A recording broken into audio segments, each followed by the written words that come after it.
everyone. It's 1 o'clock here on IC Radio, and I'm Sophia. And I'm Leila. Welcome back to Science at 1, where we bring you the best science news, gossip, and analysis. And the finest tunes. On our playlist today, it features an eclectic mix, ranging from the captivating melodies of Central Asia to the vibrant beats of local favourites. And today's science menu, we have a news roundup all about the latest in science, expertly created by our favourite news presenter, Sophia. Oh, thank you. Following that, I'll be diving into a highly relevant and thought-provoking biopolitical concept, hoping to stir some engaging conversation. Not only that, but Abby will be joining us for our regular feature, Spot the Bots. That's all between now and 2 here at Science at 1. And remember, you can get in touch with us. You can email us via science@1. That's 9 written as a number, so that's science19@gmail.com. So yeah, I'm really excited about the show today. Yeah, welcome everyone. And an important, note is that we have Abby in the studio. Hello, everyone. Happy to be here. Thanks for having me. Yeah, so Abby's going to be joining us for Spot the Bot, but also for our news series, and we're going to have a couple of interesting discussions. One of my news stories is on cruise ships, so a little spoiler for what's ahead. Okay. And Abby has some interesting opinions and a lot of knowledge on cruise ships that I didn't realise she had. So I'm very excited for this conversation. But before all that, let's go to some music before our news round. Your friend you're not okay, and tell me what's wrong and why you never said you felt that way. And guess you're trying to stay strong and fake a smile until I look away. But I've known you too long, it hurts to watch your blue eyes fade to grey as you fade away, as you fade away.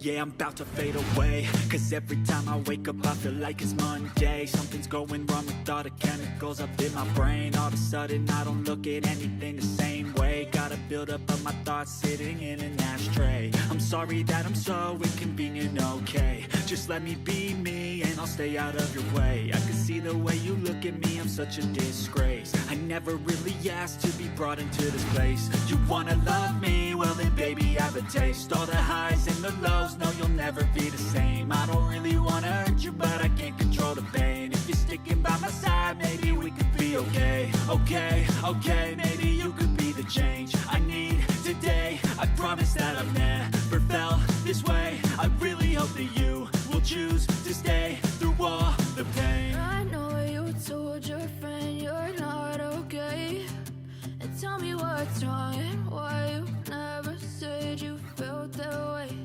And guess you're trying to stay strong and fake a smile until I look away. But I've known you too long, it hurts to watch your blue eyes fade to grey as you fade away,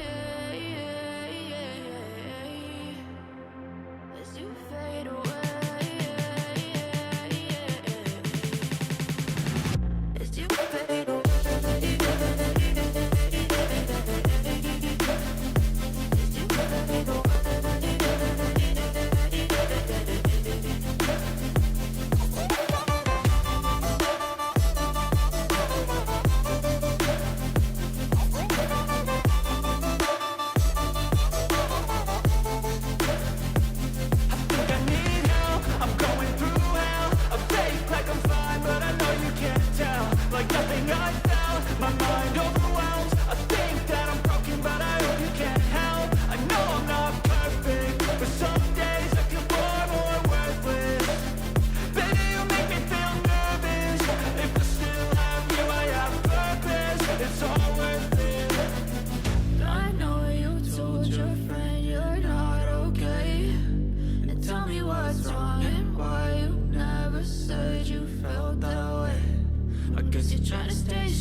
Trying to stay strong and fake a smile until I look away.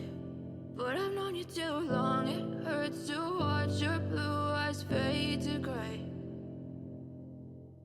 All right, that was As You Fade Away by Nefix. And now we have Sophia for our lovely news round.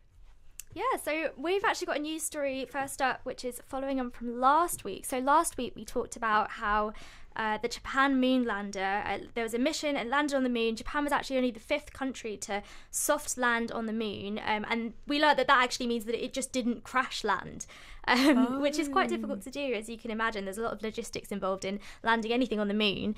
And in actual fact, this moon lander, the spacecraft was called SLIM. It soft landed on the moon, so it went really well. And it was actually the most precise moon landing ever. But we weren't in the all clear, even after this very, very precise moon landing, because the spacecraft was turned off just 3 hours after this historic lunar touchdown on Saturday to save power. So engineers had realised that its solar cells were pointing the wrong way, so it landed perfectly, but it landed the wrong way round. So the solar cells were pointing west, which was away from the sun, and they used this solar power to generate electricity. So they couldn't generate any electricity. So they powered it down, and then they had to just turn it off, and they were just hoping that the sun might come back, it might angle in the right direction and give it electricity. And we found out today that actually it did. So the spacecraft is up and running again. Oh, that's lovely to hear. Aw. So how long did it take to find out that it's still working? So I think what happened was, I think it was about 5 hours ago, 6 hours ago now probably, they just received a signal from it, which means that the solar cells were working, the electricity was coming in, and it was able to resume its mission. Wow. So what it's doing now is it's analysing the composition of rocks on the moon in search for clues about the origin of it. That's beautiful. Which is lovely. But then there's another one which I think is a little bit more controversial. So this landing technology could allow more exploration of these hilly moon poles on the moon, and it's seen as a potential source of fuel, water and oxygen. So that sort of brings into question, like, should we be looking for alternative fuel sources on the moon? Like, we're already running out of lots of fuel here. Should we be focusing on solar power on Earth and that kind of thing? Or should we be going to the moon for fuel sources? So I guess that's the sort of debate there, really. I mean, it's always good to know, but it's, you know, I suppose that's the thing that maybe climate scientists might be thinking about, is should we be putting all this resources into looking for fuel sources on the moon, or trying to get sustainable fuels here on Earth? Yeah, I guess from the beginning of time when we first, land on the moon, this has been like a discussion, like, should we deal with the issues that we have on Earth, or should we, can we continue in doing our projects and research in other planets? And yeah, but that's beautiful. It's a good way to start the day. Good news. What was the ship's called? SLIM. SLIM. Yeah. So the SLIM ship is working away and getting its job done. Yeah, and it's still a really good accomplishment, and I guess maybe we'll learn a bit more in the coming weeks about what those fuel sources will mean, because there's not a lot of information about that, and maybe it will discover something. So I guess hope maybe this will be a recurring feature in the news. So as promised, we're also going to be talking about cruise ships. So the news is that the world's largest cruise ship has just set sail from Miami in Florida on its maiden voyage. But environmentalists are concerned about the vessel's methane emissions. So just to put it into context before we chat about the environmental issues around it, just to put into context just how big this is, it's 365 metres long. It's got 20 decks, so you can imagine sort of how high that will be. And it can house a maximum of 7,600 passengers. Wow. So that's a lot of people, more than like your average train or anything. I've never been on a cruise ship before, actually. Have either of you been on a cruise, Abby and Layla? I haven't been. Abby, you? No, I've been on a ferry that's like advertised as a cruise, like there was a little cinema in there, but that's pretty much it. Like, I don't know, I don't think it was really a cruise as in like this type of cruise you're describing where people go there on holiday. It was just like a luxury ferry that they advertised as a cruise. So I don't know, I get seasick, so it's not really my cup of tea anyway. Oh my god, I'm just looking at the images that the link websites. Oh my god, it's huge. It's got like, the pool and the what's called the water slides. Yeah. The various water slides, and I kind of want to be there right now. And it has more than 40 restaurants, bars and lounges, so just to give you an idea of the scale.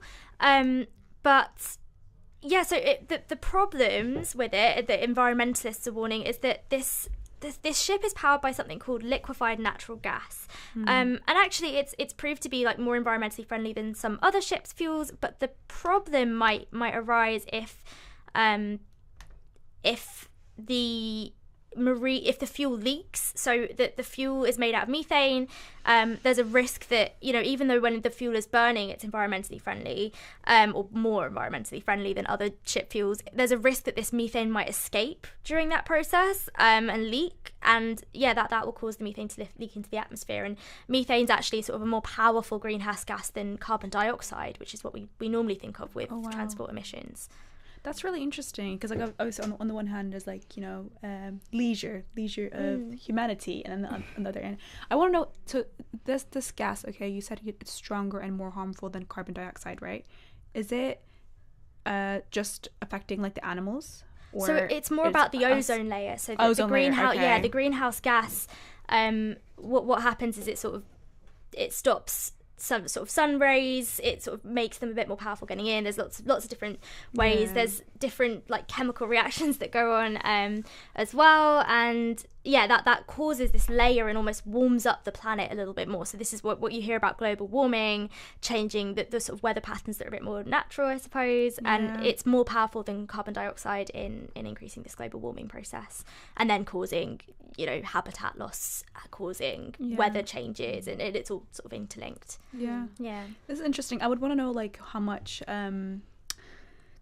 cruises, like percentage, how much affects the ozone layer compared to like other forms of transport like planes and cars and other forms of vehicles. I don't have any information.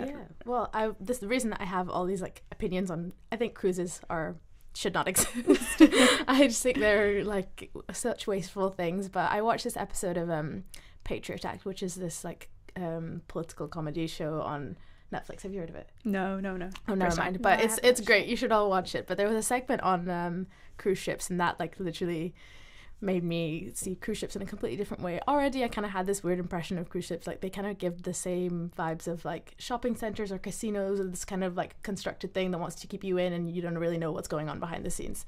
But cruise ships, they're not just bad for fuel, but like there's a lot of other environmentally horrible things they do as well. Like, well, they also release a lot of sulfur dioxide. I don't know if that's related to I don't know how that is affected by this new liquefied natural gas. I haven't looked into that. But in this episode, they were talking about how this one cruise ship company, so there's like 3 main cruise ship companies that basically own a monopoly over 80% of the cruises out in the world. So already, things that people are profiting off of and have a monopoly, you think it's not environmentally friendly. And so there's one company called Carnival, which emits, this is just one cruise ship line in Europe, and this emits more sulfur dioxide than all of the cars in Europe. So this is one cruise ship line in Europe. Line. Oh, okay.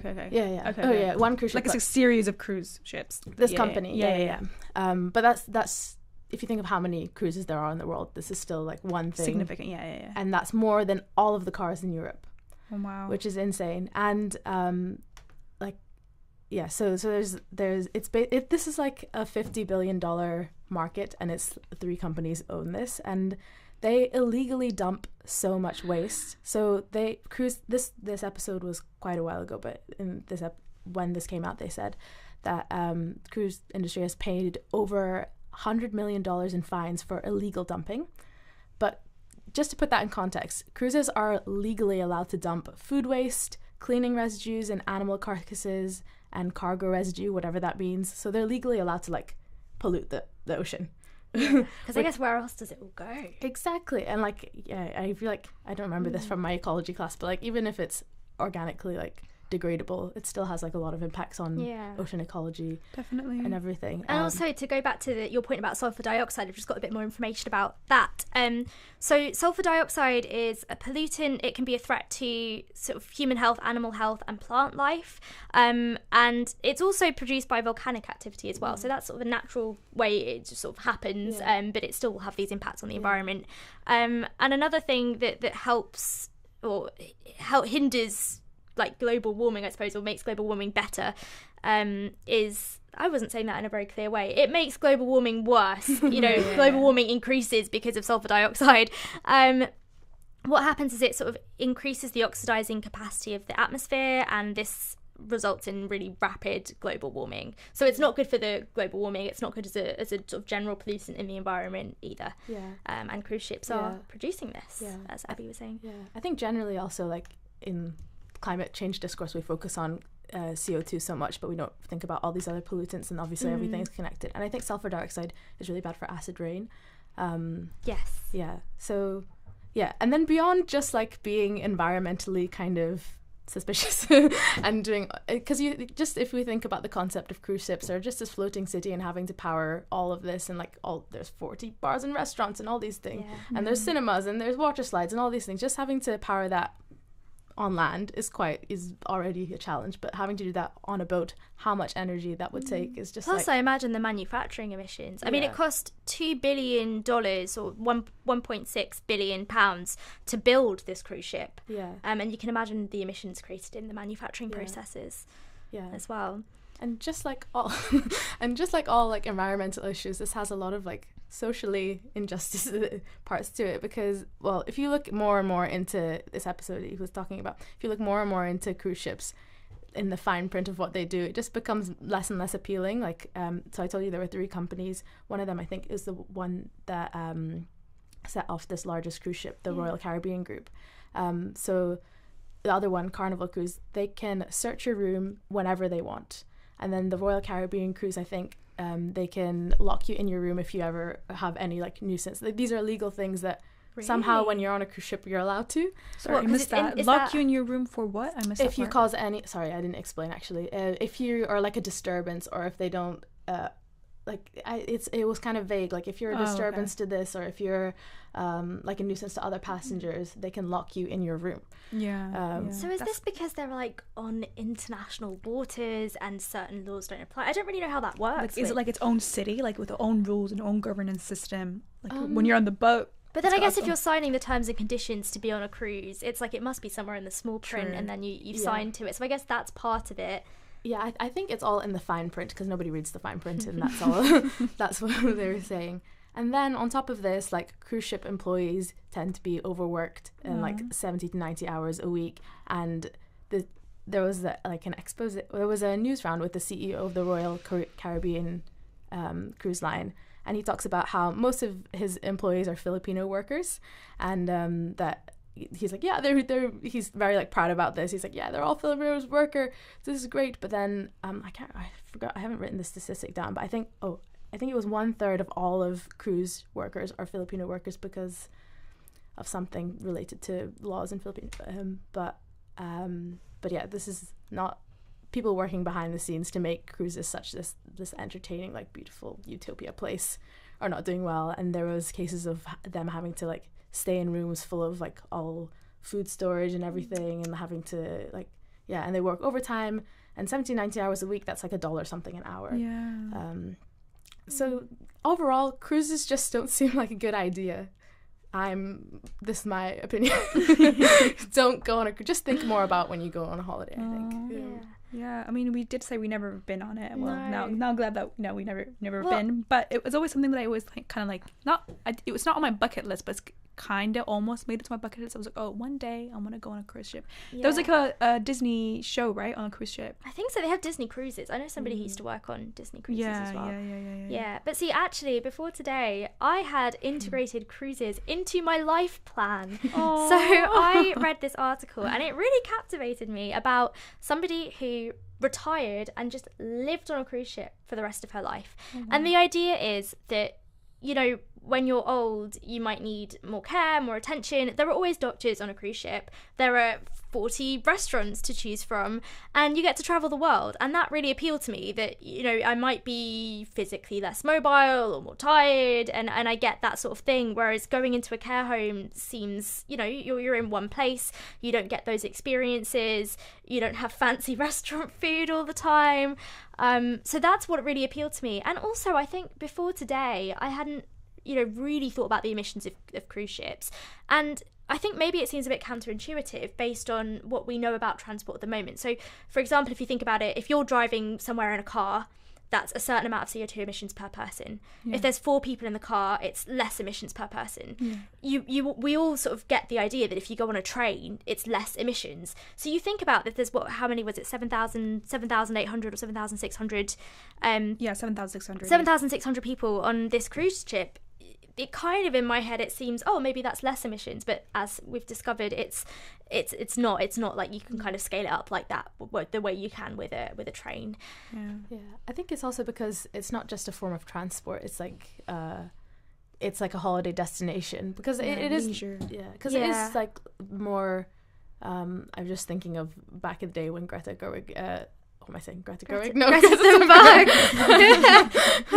Honestly, the Barbie has just integrated into our national consciousness so when much. she took a ship over, from Sweden to New York for something, and so transport via ship, I think, is actually more environmentally friendly than a plane. But this is not transport, is a thing. This is like shopping centers and water slides and cinemas and everything that's having to be powered up, and also people there eat as much as they want or whatever. Like it's this city on a boat. So I think I'm gonna have to change my retirement plans, unless maybe they'll do emission-free cruise ships by the time I retire. This will be 60. Wait, so how old am I now? I'm 24. 50-ish. Okay. This is a calling out to all these cruise ship companies. Please make them more environmentally friendly so Sophia can live out her retirement dreams, because it does sound nice. I would like to do that. It does sound beautiful. I wouldn't want you to give up on that. Definitely, yes. So we should definitely start a petition of some sort. Like you said, for my retirement. Yeah. Make environmentally friendly cruise ships. Oh. Well, that was a really great news story, and lots of discussion. I've just got a couple more tiny ones for us to chat about, and more just to inform, listeners. So there's a couple of little ones that are kind of related to climate change as well. So hermit crabs have now been seen to be using the plastic that's in the ocean, as shells. No, I will cry right now. Oh, it's actually really sad. They kind of look a bit cute as well. Like, I could imagine it'd be like a nice kids storybook idea about the environment, and it's a nice visual, but it's also really sad. So that's something that's happening, probably partially because of waste from people dumping stuff off cruise ships, and also just plastic in general as well. Okay, to our listeners, I need to describe the image I'm seeing right now. It's a tiny cute little hermit crab, and it's like the lid of a glass. I want to say Coca-Cola. It's not plastic. It's like a metal bottle lid, like a bottle cap or something. Yeah. Like you can see the cap. Doesn't it hurt its little feet and body? I am not sure, but it does not look comfortable. I'm sure shells serve this little crab better. Yeah. So what happens normally is that these crabs use shells from other animals like snails, but now they've got red plastic bottle caps. But does that? So, okay, yes, I know that we have a lot more pollution, but does this also mean that there's less seashells out in nature? So I think the main problem with this isn't really about the amount of seashells. It's more about how the crab's behaviour is influenced by it. So normally they'll fight over these shells, but maybe they'll fight over plastic, and it might change their evolution. So, yeah, I think sort of the message is, we don't know what's going to happen with these crabs. It's a sad image. And also, the hermit crabs, they're reusing plastics. Maybe we should be doing the same. Do you know if it's harming them at all, or is it just them being resourceful? So I don't know if it's harming them. I think it might be more about them being resourceful. But at the same time, we know that putting plastics in the ocean is also harming other animals. And it might be harming them sort of in the future, because crabs might fight over these shells and injure themselves through doing that. And if there's more plastic and more shells, or the same amount of shells and more plastic, it kind of encourages the crabs to fight more, which I don't think is good for them. And then just the final news story is that even though we know that in the environment some animals are being threatened, and penguins are certainly one of them, but satellites from space have actually revealed a couple more penguin colonies. So we know that the penguins, it's really nice to see that the penguins are sort of able to adapt to these conditions, but obviously the question is, how far will they be able to adapt? But it's promising that we're able to see some more penguin colonies in Antarctica. Aww. This reminds me of Nanook of the North. Oh yeah, we watched this documentary. It was the first commercially successful documentary in 1922, I think it was, called Nanook of the North. It's about an Inuit family living, I think, in Canada. I would recommend a watch because it's kind of historical. Anyway, I think that's it for the news. We had a nice long discussion, so I think it's definitely time for some music. Thank you, Sophia.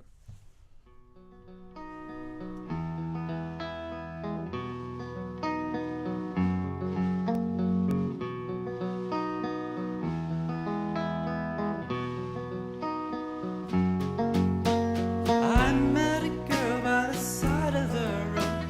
She offered me tea, but I shook my head no. See, I'd been warned off of girls of her type. They'll give you their smile, but take your whole life. She looked me all up and down with nut-colored eyes and gave me a reason I could not deny. She said she'd been wasting and wanting a friend. She'd written a song that she couldn't.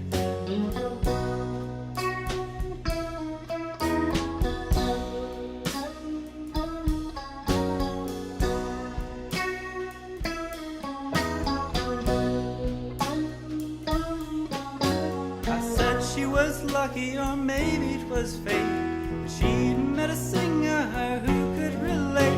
I followed her down her forested path.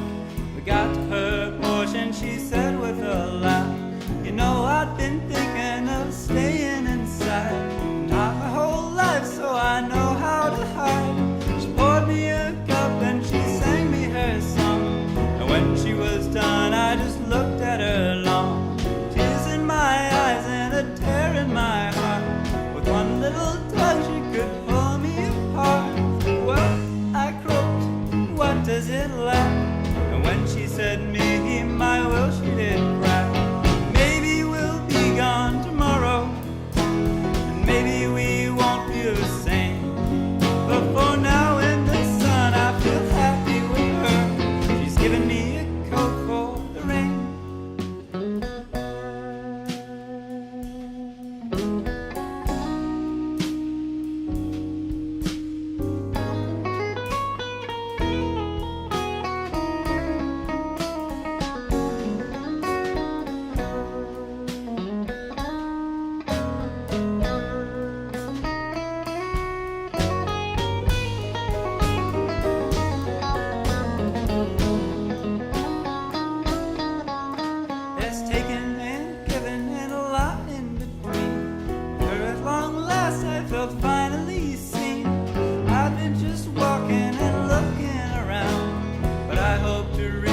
When I'm the one found, it's meant today living and planning the next.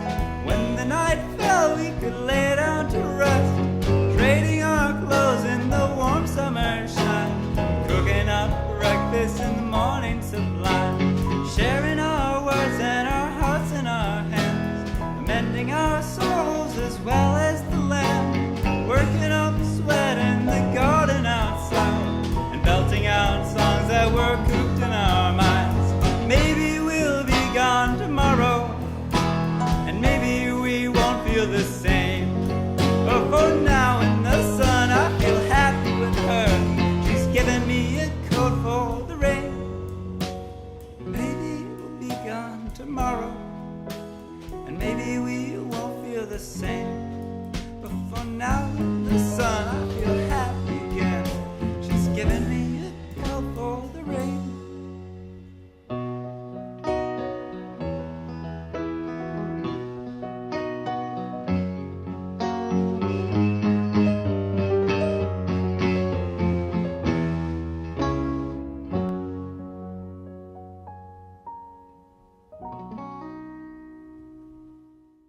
All right, that was Coat for the Day by Pandalion. Yeah, that's Dandelion with a P. All right, so where are we at now? So it's 1:30. So you're listening to IC Radio for anybody who's just joined us, and this is Science at 1 with me, Sophia. And me, Layla, and of course we have Abby here. Yes, and Abby in the studio. And what we have coming up is a short piece by me, just unpacking a biopolitical concept. And then we'll continue with Abby on our favorite series, Spot the Bot. Yep, and of course some more music. And remember, you can get in touch with us as well. You can email us at science19@gmail.com, and that's science1 is as a word, O-N-E, and then 9 is as a number. So science19 as a number at gmail.com. So let's dive into Layla talking about biopolitical issues. All right, thanks, Sophia. So unfortunately, we're in a world where we're at the edge of war looms over many nations. Many of them are already in war, and genocides, human rights violations, just all around the globe. I believe it's vital to discuss a really important concept in biopolitics, and it's called Homo sacer. There's different pronunciations of it, so please, no, I don't want any listeners coming at me for my very not so perfect pronunciation. But yeah, let's understand what biopolitics really means. It's about the strategies and mechanisms through which human life and its biological processes are managed by political powers. In simpler terms, it's where political powers, governmental leaders, just kind of invade our life and they make decisions about our biological life. A lot of different discussions can come into this, like the abortion law is one of them, and control of population. And like there's been cases, unfortunately, in the global south of population being controlled through neutering, literally, and affecting the fertility of women in certain populations. So what does Homo sacer, sorry if I'm pronouncing this wrong, what does Homo sacer actually mean? What does this term mean? Okay, so it's a term coined by a philosopher called Giorgio Agamben. Again, I might be pronouncing his name wrong, but Giorgio Agamben. He's actually still alive right now, and it represents an individual stripped of rights and excluded from society, yet their life is paradoxically considered sacred in the sense that they can be harmed with impunity, freedom from punishment. There's no punishment given after causing any sort of harm to this individual. It's a really important representation of how legal and moral standards can be selectively applied, and it forces us to question the value society places on different lives. So what he does basically is the Homo sacer. So Giorgio Agamben identifies two different types of murder, killing. One of them is a murder with ill intention, like getting revenge, or something bad has happened, you're just getting revenge and you're killing. And then there's a sacred killing, and which culturally we know it as people who believe in certain gods. Like, you value this person so much, they're so valuable that you kind of sacrifice them for the gods. So there's two different kinds that he identifies. And but the Homo sacer that he refers to, unlike the commonly known definition of sacred, is like the opposite, and it looks at sacred in a negative lens. It kind of like excludes. So they're so sacred that they're excluded from society. They're not a part of society. They have to be outside of society so that when harm is done to them, no shame, no remorse is felt. Another simpler, so just taking another step back, another way of looking at explaining the Homo sacer is our bodies is divided into two forms, basically, the bios and the zoe, our biological life and our political life. What Giorgio Agamben says is when our political life is stripped off us, when we're left with our biological body, harm can be done to us with no remorse, no punishment. Right. So that's like another way of looking at it. And what his work usually sheds light on the case of Hitler's Germany. And how, when you think about it, like, oh my God, how could people turn a blind eye to this? They were killing thousands and thousands of people, and no one was saying anything. And what he's saying is, so to reach this sovereign power that Hitler has, and for this sort of societal control, one group has to be excluded. One group has to be labeled the Homo sacer for that. That's his theory. So for sovereign power to rule and work And this has happened in a lot of different places. Like, it's reminded me of like the Victorian era attitudes to people who were poorer. So it was called laissez-faire, and that the idea was it means let it be. So let the poor be poor, let the rich be rich, rather than giving charity. Well, it's in the Victorian era in the UK. I don't know if it was probably applied in other areas of the world, but yeah, it comes from French. And it was sort of a popular thing sort of in the Victorian era. It was kind of a theme that sort of arose in like Charles Dickens novels, things like that. And yeah, the idea was just like let it be, rather than maybe giving help or charity or changing the system to allow people to become more economically successful, even if they were born into the lower class. I mean, it sort of reminded me of that. So I guess that one group will be the poor people in Victorian era. So that's just like one example of how it plays out in like different societies. And yeah, so like one of the, like I said, Georgia Agamben always usually gives example from the Jews that were subject to the oppression that they went through. But as you said, there's many examples around the world. There's so many genocides going around, and you know, like when you think about how is this happening? I mean, it doesn't justify what's happening, but it kind of gives like a philosophical lens and explanation as to why it's happening, and like the theories behind it as to how the society gets to act this way. So you're saying that like the theories behind it might help us to sort of solve these problems if we look forward to what's happening now, rather than looking back at the Victorian era or Nazi Germany. For me, I don't know if it's helpful to solve them, but I think from my perspective, and like people who are interested in, I guess, in philosophical concepts as such, it kind of makes you feel better to it makes you feel better to understand, oh, like this is why it's happening, because it makes no sense when you're witnessing what's happening around your world. Like, oh my god, what is going on? This is so confusing. You know, it makes no sense because using history to inform what's happening now and having a term for it does help our understanding of things. Definitely. I think it is quite empowering knowledge, actually, because I don't know, you kind of are able to intellectualize things and, you know, put a name to different like concepts of things that are happening. You can identify it and say, look, this is like what has happened. This is the Homo Sacer. But just to clarify that I'm understanding this correctly, the Homo Sacer is like, so a period of time when somebody wants to be almighty, have this power, there needs to be a group or a group of people who are the Homo Sacer and excluded from society and stripped from their political rights, and that is like the concept of the Homo Sacer. Is that what it is? Yes, exactly. Yes, I think Abby just perfectly summarized the whole thing. To make sure I was, yeah.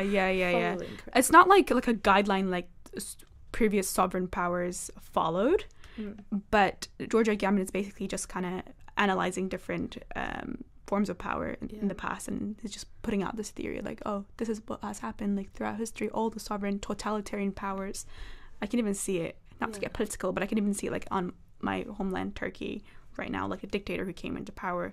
They literally just blamed a minority for a coup attempt that was like an act, a fake coup attempt, and they blamed a certain society, a certain group in the community. And what happened is, like, right now, like, journalists, teachers, doctors, lawyers, all jailed up. I'm laughing, but it's not funny. And he now is on top. He's in power and thriving, living his life. I guess everyone has their own perspective and experiences in life, and I'm sure as I'm saying this, they can all envision their personal examples of how this plays out. But yeah, I just wanted to like bring an awareness to this concept of the Homo Sacer. Maybe this is like quite a question beyond, and like this is a big question, but why is it that to gain power you need to have a Homo Sacer? Like, I don't know if there's anything more to read about that. Like, I'm sure there is, definitely, but to me, the way I see it is, so when, well, for example, again, I'm going to give an example from Turkey. Like when other citizens in the country saw what happened to that group that was labeled, now we're calling it Homo Sacer, but they don't see themselves like that. The only thing they know is all of a sudden we're labeled as traitors, and we're not supporting the government. For example, there's no freedom of speech in Turkey, so if you say something, tweet something, you're behind bars, which is really unfortunate. So yeah, the other citizens who see this are like, oh, okay, so this person did that and they're behind bars. If like they see the treatment that they get, oh, like I need to behave. It's kind of like they see how cruel the leader is, and it's like, oh, I need to act right. I need to be in my lane. Just turn a blind eye, do my own thing. And I understand. I don't think I blame those citizens for turning a blind eye, because it's kind of scary, like, to be vocal and under sovereign power, totalitarian ruling and dictatorships.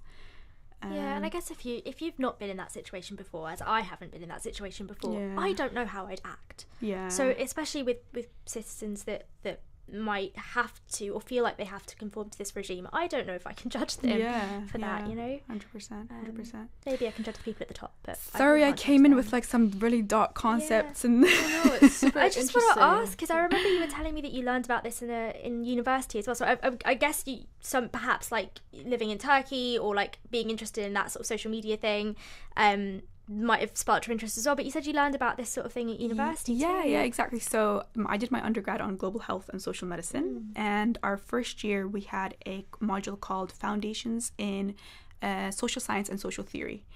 So all the philosophical theories, concepts, it was basically just simplified and explained to us, which I found super interesting because, again, just like today, I was just seeing so many injustices, human rights violations around me, and I was like, what's going on? And like, again, it didn't justify what was happening, but just finding it, interestingly enough, just finding an explanation to it philosophically just made me feel better. It's like, oh, that's why they're doing I guess in my brain, maybe interesting, I don't know, it just kind of calmed me down. Like the chaos in my head just kind of went down a bit, but just learning about these. But yeah, so I learned about it during my course in global health, and yeah, it helps me to kind of look at things differently and look at a different perspective of what's happening around us.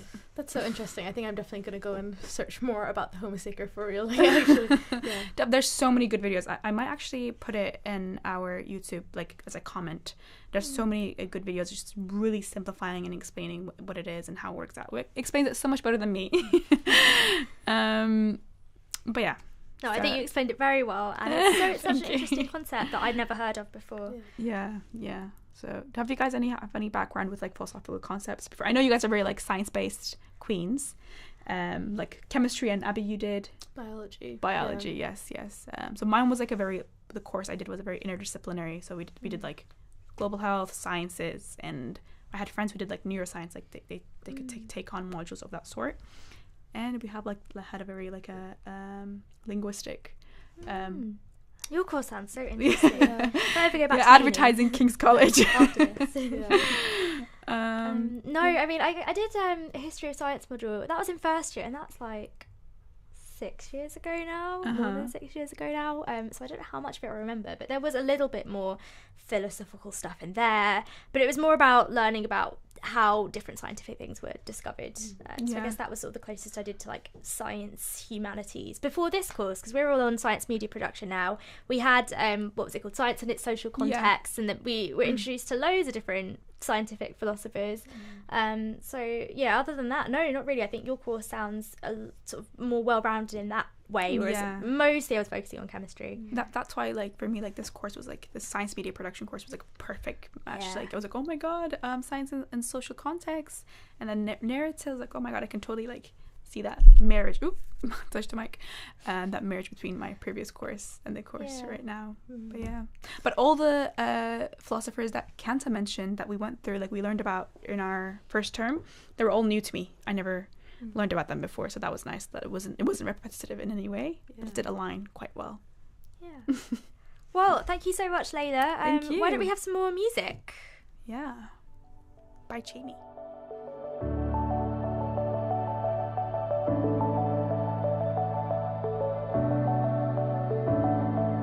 Clouds are stirring up the sky. I was always in denial of what I saw right in front of me.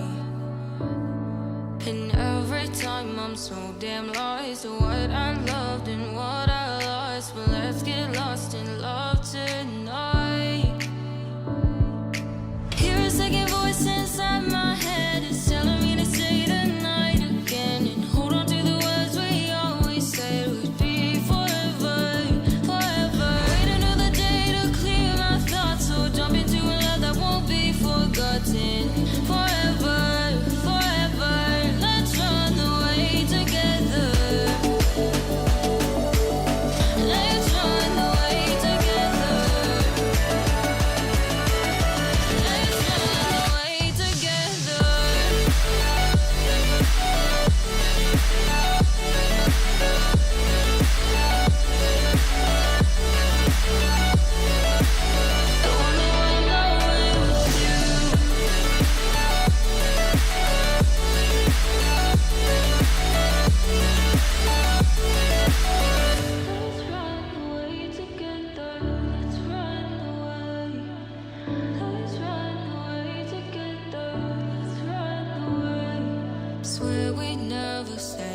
I fall asleep to lullabies with something that I thought I'd never find. And what is right and what is wrong, and all I ever saw was love. But let's get lost in love tonight. Hear a second voice inside my head, it's telling me to stay the night again and hold on to the words we always said would be forever, forever. Wait another day to clear my thoughts, so jump into a love that won't be forgotten. Forever, forever, let's run away together. Let's run away together. Let's run away together.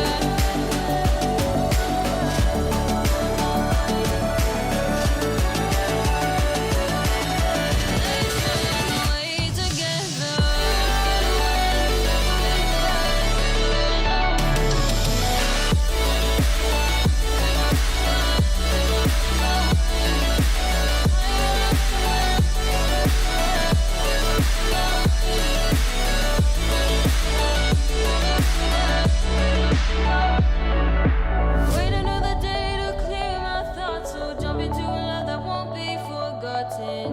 Forever, forever, let's run away together.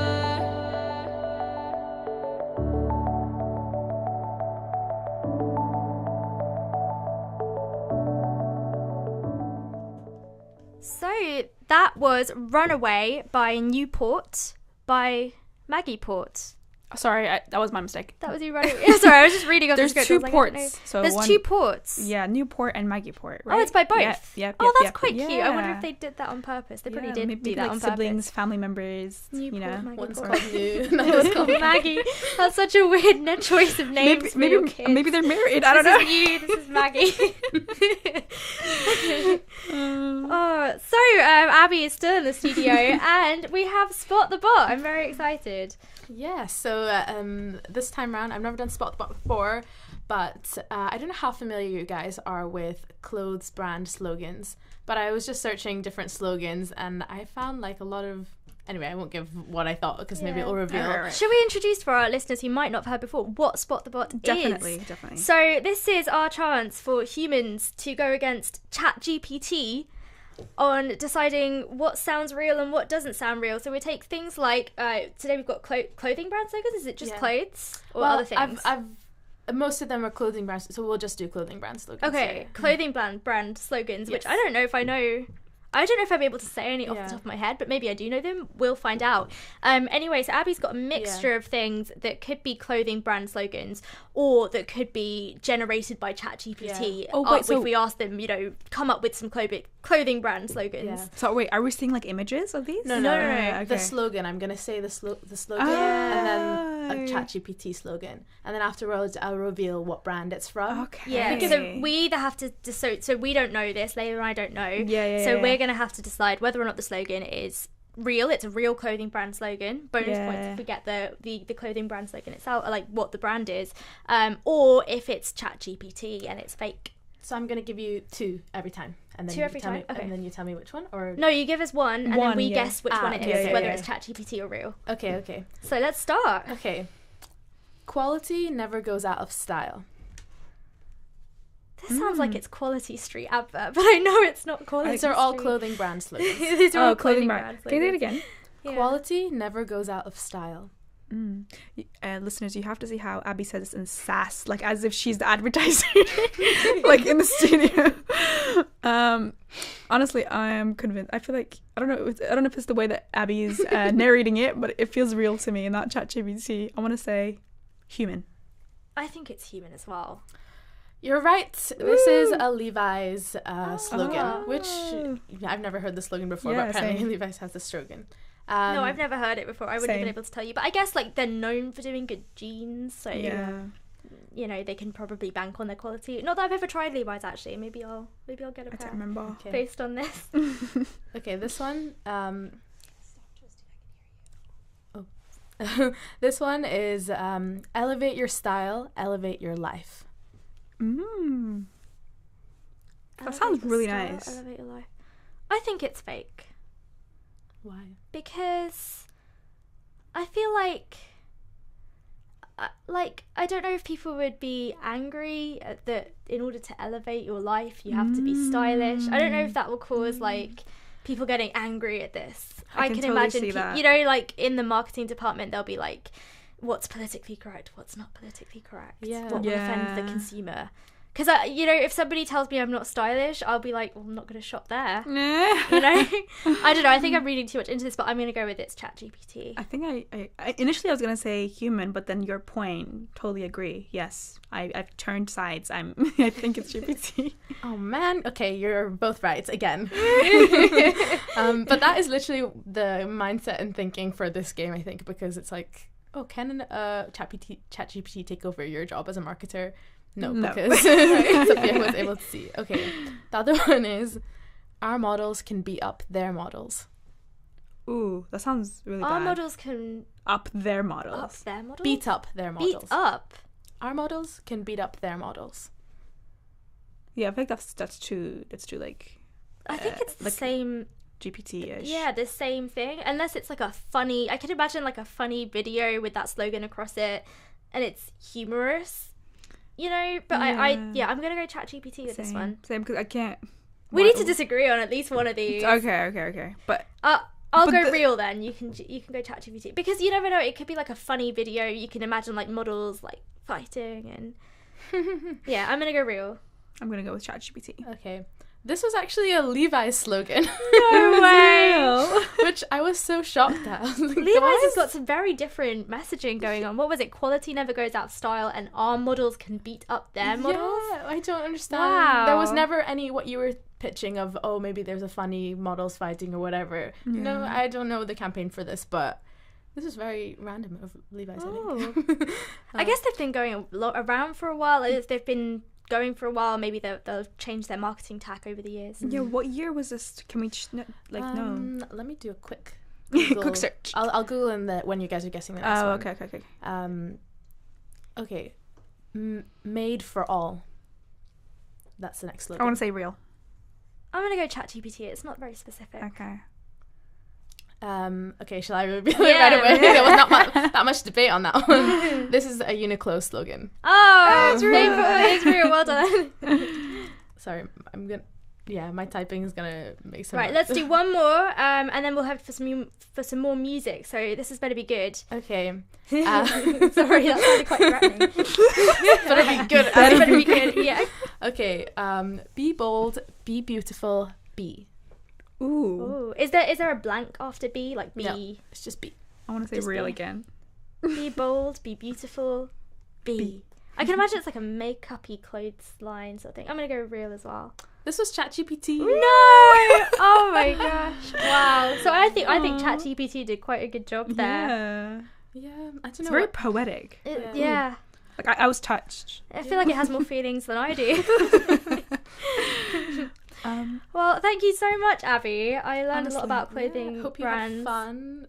Yeah, I did have fun. And do you know what? definitely I did. realised how little I pay attention to clothes marketing because I don't Definitely, really I know agree. those slogans. All right, then should we move on to a bit of music and Yeah, and it's almost time to end the show. So yeah.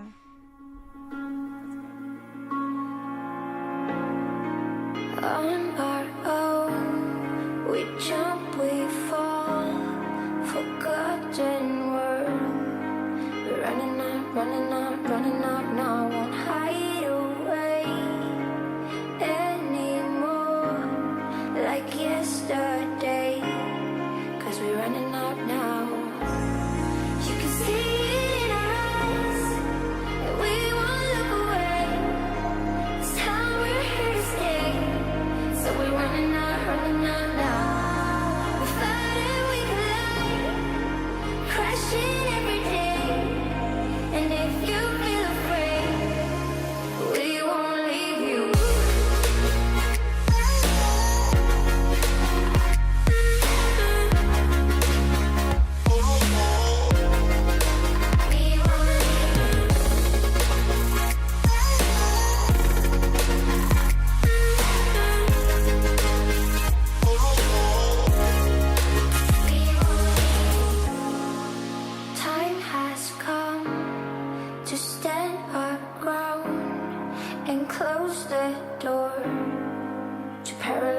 stereotype fucked up minds. Every day there's a choice where to go, and you can turn it around.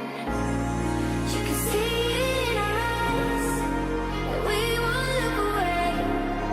This time we're here to stay, so we're running out now. We're fighting, we collide, crashing every day. And if you feel afraid, we won't leave you.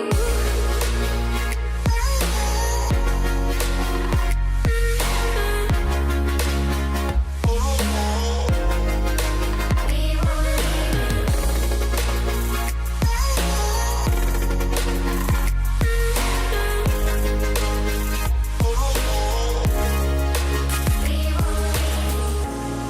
There's a man sitting next to you with a scarf around his head, and when it's down to the last end, he could be the one that saves you. And there's a woman driving in a car, and she talking her phone when you're crossing the street, and she could be the one that kills you. You can see it in our eyes that we won't look away. This time we're here to stay, so we're running out now. We fight and we collide, crashing every day. And if you feel afraid, we won't leave you. That was We Won't Leave You by Steve Boyd and Science, but Science is spelled Syence, which I think is quite a fitting name for an artist to be played on Science at 1. Exactly. What a cool artist name. Maybe I just Yeah. think that. I had loads of fun. It was a really nice session, starting from a lovely news round, and the mood kind of went down when it came to my philosophical dark But it was topic. interesting. The mood was, we are interested in what you were saying. Yeah, I'm interested as well. I'm glad you guys are as Yeah. well. But thanks to Chamie's music, the mood was just lifted up again. Yeah, I'm still, to be honest, the thing I'm sad about is that my retirement plans have gone. Aww. So I'm going to need to think of something else. No. We have to speak positively and manifest that new environmentally friendly cruise will be made. Yeah, just for and then Sophia. I could travel the world. I was like, I could be on the, I just have this picture of myself on the deck of a cruise ship, painting like the sea, doing a nice seascape. learning a Sophia, new call me language. please when this becomes a reality. I would Eating love at the to. I want to restaurant. join. Do I you know want what? to We should all go. Everybody on our course should go, like, as a family. Should we just start this environmentally? the family environmentally friendly retirement cruise. Oh yes, SMP. Oh my god, we're I gonna be would like sign up. 60, 70. I wonder how we look.